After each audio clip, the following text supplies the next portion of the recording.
Hi, this is Ken and Michelle Bass. And you're listening to the Resilient Parenting Podcast.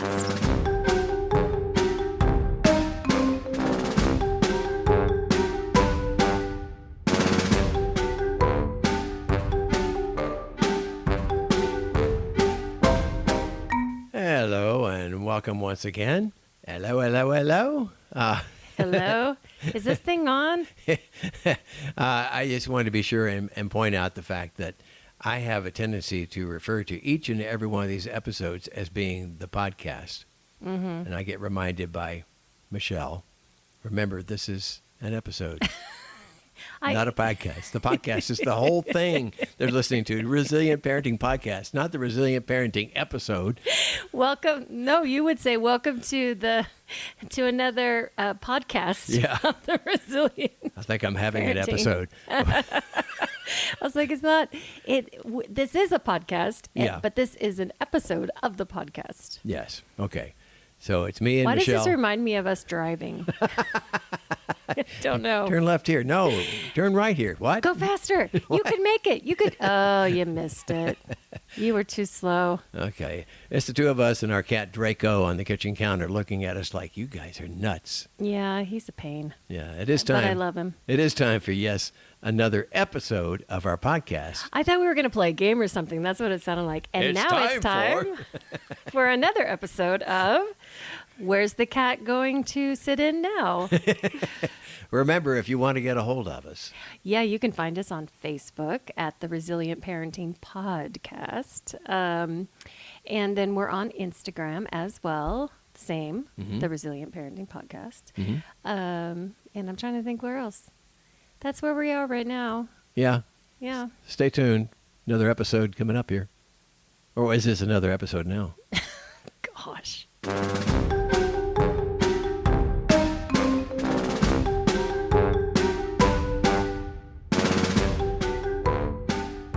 And today we're talking with Maribel Ramos, the Executive Director of the Idaho Hispanic Foundation in Nampa. Good day. How are you? I started to say good morning and I realized it could be good afternoon too. Right? Yes. No, hello. It is definitely still morning for me. I don't fully wake up until around this time. Well, good morning then. Can you tell us about the Idaho Hispanic Foundation? Oh, yes. I would love to. Love to. The Idaho Hispanic Foundation is really here to really support all of our community, but to create more understanding and community. So we do focus on 5 different pillars: health education, workforce development, business, entrepreneurship, leadership development, and then culture, and creating a cultural identity. And those are great words and everything, but it's all about creating a stronger community and really creating or building on the resilience of our Hispanic community. And I just learned before we started that you're located at the Hispanic Cultural Center. Yes. I'm in the building that used to be known as the Idaho Hispanic Cultural Center and is now the Idaho Hispanic Community Center. And I love being here. It is a beautiful, fun building, and it is a place where people know that they can come and get support and help, or they know that they'll be given at least a judgment-free place to ask a question about where to get support for whatever it is that they are needing in their lives. Wonderful. So, our podcast is all about anyone in a parenting role. We've focused on grandparents and, just anyone in a parenting role. And so I'm really curious what your organization, the resources and kind of specifically around that, or how some of these, even like the health and the business and all of those can build family resilience. Yes. Well, I'm a mom. I have 2 kids, and from when I was a little kid, I remember being in school, being asked what I wanted to be when I grew up. And I would say a mom, and people would laugh, and I didn't get it. I thought it was a great career choice to be a mom. it's always been something very natural for me, is to want to care and take care of people. And I'm the oldest in my family, so I think that had a little bit to do with it. And my parents were immigrants as well, and I always felt like, that there was some shared parenting there with us. And so I've always wanted to take that piece of me where I just want to nurture people and love people and help them build the best people who they could be, and see the best in them. I've always wanted that for a community. So that is really what we strive for. We strive to take care of people. We strive to help them see their brilliance and their positive aspects, and help them see that they're not alone. Through the Community Resource Center, we do a lot of different workshops and classes, and we have cohorts, whether they're formal or informal. We have a group of ladies that come and volunteer, and that's why I say informal. And they don't want to be a part of anything formal, but they're creating their own little support group, right? These are ladies that didn't even know each other before us, but they come and volunteer to put food away or to sort through clothes, and they're talking about their kids, and I love it. I love it. And I'm like, you guys are there. You guys are there, and you guys are building resilience, even if you don't know what the resilience word means. But by building this community around each other, and by talking through these things and being open with each other, you're building that. And so that's what I've always strived for in any space that I've ever been in, is to build a culture where you can say and do and ask your questions and feel the support without any judgment. So as I mentioned, we have 5 different pillars, and even with our workforce pillar, or let's say we have a class on entrepreneurship, I always encourage people to bring their kids, like, go ahead. And it is something very natural in our culture. I know you guys probably have seen it. You go to a Mexican restaurant or a Mexican-owned business, and you see the kids there, right? It's a family thing. It's a family thing. They're always invited. Kids are always welcome. And honestly, my kids are grown, so I love having them. I love seeing them, especially because they go home at the end of the day. So yeah, we do have a lot of family type, and I do think that there is a lot of support needed. Especially in our immigrant community, and even first and second generation. Just because we're born here, and I was born here, you haven't, those things get passed along, right? That need for, not the need for community, but those norms that you grew up with, right? I'm super close to my family. I still talk to at least one of my sisters or my brother or my parents every day. There's somebody there that I'm talking to every day. And we all live in the same area, right? And we see each other once a week. And I would love to have that for everyone. And if it's not your natural family, but have people that you have like that. And it is very ingrained in our culture already. And I think when you come here, or you've grown up in a family that is an immigrant family, it's hard to be here where houses are so far apart and you have to drive everywhere, and you have to be more intentional about creating that community. But it is a natural thing that comes from, washing your clothes at the river when you were in Mexico. It's like the volunteer ladies that I was talking about. They come here to do this work, and they're getting to know each other and building those relationships in that community. That's what it used to be for my parents when they would go, or my mom when she would go wash clothes at the river, right? All the other ladies came to wash clothes at the river too, and you have that community that wasn't necessarily intentional, but it was there. So very important. Yeah. What would you say is the biggest challenge being presented to parents right now that you're dealing with? There's already, you come here as an immigrant, you already don't know who to trust. I tell the story of my parents, and I do a lot of talking with stories. So bear with me, but I have a baby shoe, and I know that those listening can't see it, but I have a baby shoe that I keep on my desk.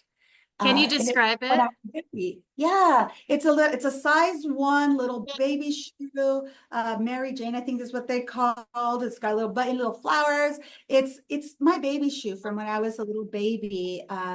Tiny little thing. Love it. It's actually worn on the bottom as if I was walking, and I know I wasn't. But I have this baby shoe, and I keep this baby shoe on my computer because when I was a baby, my parents, and when I was growing up, my parents would get deported. Um, and when you're deported, they don't take you to your home in Mexico. My parents are from Mexico. They drop you off on the other side of the border, right? And they don't let you take your things. They don't let you take it's not like they put your stuff in storage. So I don't have baby pictures. I don't have baby mementos like other people do, because everything would get lost every time they were sent back, right? And I tell people this story, not to feel bad for my parents, although I cannot even imagine to be dropped off with a baby on the other side of the border with no phone, no money, no anything. I just, it brings me to tears to think about some of the things my parents went through. But I tell this story to help people understand how hard it is to build trust and community when, if you tell people your truth, you might get deported and lose everything, right? My parents are some of the most amazing people I have met, because even with that, being deported, and because back then it was almost always somebody called immigration on you, and that's how they found you, and that's why you would get deported, right? Even then, my parents never shut people out. Never did. As a kid, I usually slept on the living room floor, and it was usually because somebody came knocking on the door and needed a place to stay. They had heard that my dad could help connect them to different farmers or ranchers, or, to get work, or they needed a place to stay. Many times they didn't come usually asking for a place to stay. They asked, can you help us find a job? We're gonna, stay in our car. And my parents, even if they didn't know them, they would let them in. They would let them stay. And my dad would always say, like, it could be us, and we've needed this before, and people have been good to us, and we do the right thing whether people have been good to us or not, right? And so that lack of trust is crucial thing to get over. And so our community, and it goes in waves, but right now is struggling with that, right? There's a lot of rumors, and even people who are citizens here are afraid, right? Afraid. And when you're afraid, you walk in, and you don't communicate as much, you don't open up as much. And it's hard to have that community around you when you're closed off, right? So it takes so much more intentional work to break through some of those barriers of trust. And I guess that's why I love storytelling, because it helps people understand that you have been there. You know people who have been there and understand them. And if you're being vulnerable and can share about yourself, it helps them open up as well, right? So that is so, but that not knowing who to trust, not knowing who is friendly, not knowing who will safeguard their story and their vulnerability is one of the biggest challenges that I am seeing. It takes a lot of intentional work, because people aren't just going to come to you. You have to make it a safe space for them to come to, and then make yourself a safe person for them to come to. That relationship is so important. And then creating the other relationships around them. I always tell our staff, like, the trust the community has with us is precious. We have to safeguard. We have to be very careful with that. And because it's precious. I mean, it is hard to obtain, but it is so necessary to have to build up people. Absolutely. And I think, just as you're building trust and working with families, they're talking to other families and saying, hey, it's Mhm. okay. And, but all it takes is one missed where you could lose that trust. And so you have to build it again. And I could see why trust is so hard to, it's like, who do you trust? Definitely the landscape is much different right now for a lot of families. And so I'm really glad that they have this resource. I do have a question about the resource. You had mentioned the ladies that are there, non-formally. um, want to make sure I said that, not formally. But you talked about food and clothing. I was just wondering, do they have a food bank or a clothing? Like, what are some resources that are there for families that maybe they don't know about? Right. We do have a full food pantry at the Community Resource Center. Full food pantry. We have clothes, hygiene supplies, all those basic needs. Those things that just help you live with dignity, I guess. Laundry detergent. What we have varies because we're fully donation based. Everything that we have is through donations. So, and the Idaho Food Bank, where they're a great partner. So, I've always said, and maybe this is appropriate, but I've always said that the food is a gateway drug to creating relationships. Our community is so food focused all the time. And it is, I think it's good to have that food pantry, and it's good to have things that are culturally appropriate in that food pantry. And it's a choice pantry where you come and you take what your family will need. And it also creates a space to build that relationship and build that trust, right? You use them picking out food and things like that to create those conversations, right? Like, oh, I don't know how to make that, or I remember my eating this as a child, or things like that, and start creating those pathways to learning about each other. So you start creating that and find out what are the real big challenges that are holding us back, or what are the real, not that food insecurity isn't real, it's very, very real. It's a great way to build relationships and I still have families that I helped at a community resource center that I started, oh gosh, years and years ago. Um, and the kids are graduated, and the moms, they'll sometimes text me, it's like, hey, my daughter is saying this, what do you think? And I love it. But and it's because of that. But yes, we have all sorts of resources and classes. We do digital literacy classes, financial literacy classes, and we do different groups, formal groups as well, mommy and me and type groups. It's about building community and resilience, and whatever it is that you need to help in that moment, right? Whether it's somebody to talk to, or you need some food to get through that week, right? I remember going weeks and weeks where all we would eat was rice and beans. Still love them, by the way, though. It's cannot go wrong. You have rice, beans, a tortilla, and some salsa. Oh my gosh, still one of my favorite things to eat. But it's one of those things where you sit and you eat and you talk. And even if it's a pantry and you're not eating here, you pick out food and you talk. And even if you're talking about that food, it's a way to connect, right?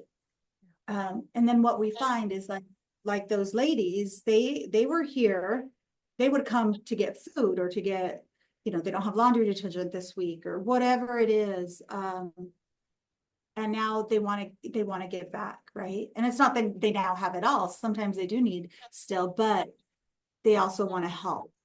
And that's also something very important to me, is to remind people that they all have something to give and we all have something to share. And it's okay to make mistakes, and it's okay to mess up, but we can also pick ourselves up and learn and do better and help somebody with those experiences that we've had where we have messed up, right? So I encourage people to share those things yeah, and help create that space that is a comforting, welcoming space where people can get not just food and toothpaste, right, but also support.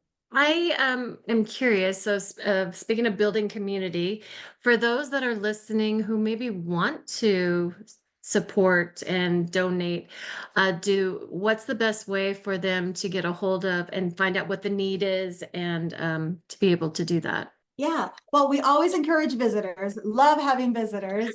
Plus, this is such a beautiful building. I mean, I feel like everybody should come through. But I also know that it's hard to do that all the time. So on our website, idahohispanicfoundation.org, there's a link to donate. You can see some of the stories and see some of, the group of beautiful people that we have working here that are so focused on community and creating a great space. But that is a great way. You can find us on our socials. I believe a donate link is at the top of our socials, and we're on Instagram, we're on Facebook and LinkedIn. Not quite on TikTok yet. I'm not there. I'm almost 50 years old. I just I need to get over it. I love seeing all the young people though. They have they're so brave and courageous, right? To do some of these things and videos, and I just need one of them to teach me, I think. I love it though. I love watching them, but I'm not that brave. Well, the kids, no matter what the age, remembering and learning more about their culture too is very important with the parents and the kids too. I was always very lucky. My parents, I think they always believed that they would go back home someday, right? Well, I know they did. I've talked to them about this. They always thought that they would go back home. There was just nowhere for them to work, and they were only able to go to third grade where they lived at that point. And actually, where they lived is gone now. There's nothing there just because it wasn't fertile land or anything, right? So they just could not. So, but their thought was they were going to come here, work a few years, save some money, and they would go back. So they would teach me about my culture, right? And I know, they taught me the language. I used to dance folklorico and everything because they were but I know a lot of people, they come here, and I remember this from the few Hispanics that I grew up with in this area. They didn't always learn to speak the language, or they weren't always connected to the culture because the parents wanted them to integrate and didn't want them to feel different, right? And so I didn't grow up with friends that were great in this culture, but now I see my nieces and nephews, and I see our young people wanting to connect to the culture and understanding that it is beautiful and a strength to have multiple cultures, right? You don't have to pick one or the other, right? It's hard, I think, sometimes as a kid to understand that you can have it all because you're given choices all your life, right?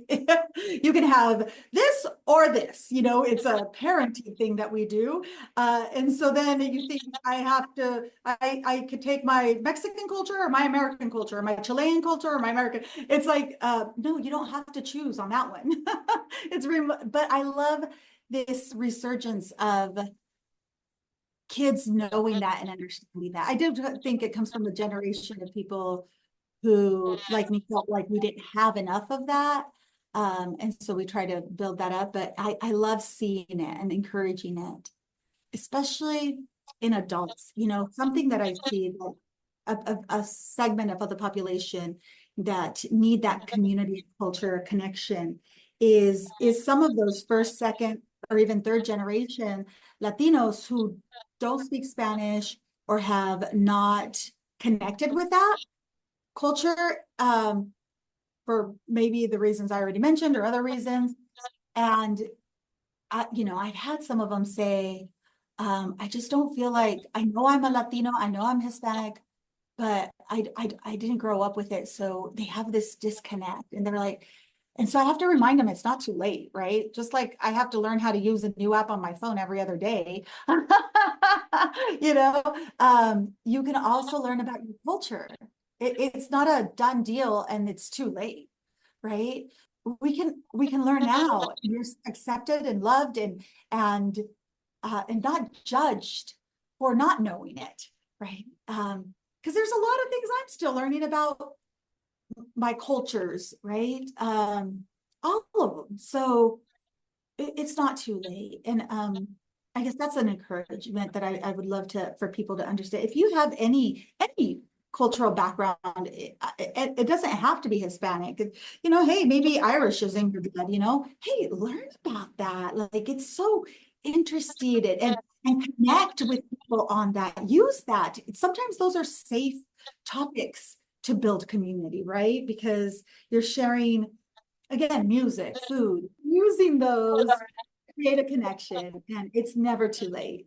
I love that. I think that's a really great way to end this episode. It's so inspiring. I have to say, I think it's going to be the name of the episode, which is Community, Culture, and Connection.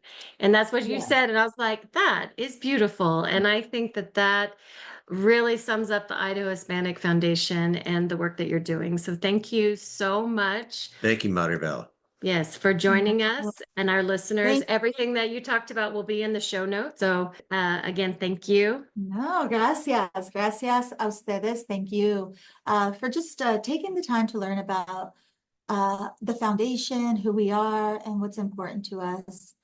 Because that's how you do it. You build community by listening and talking to each other. Thank you. Gracias.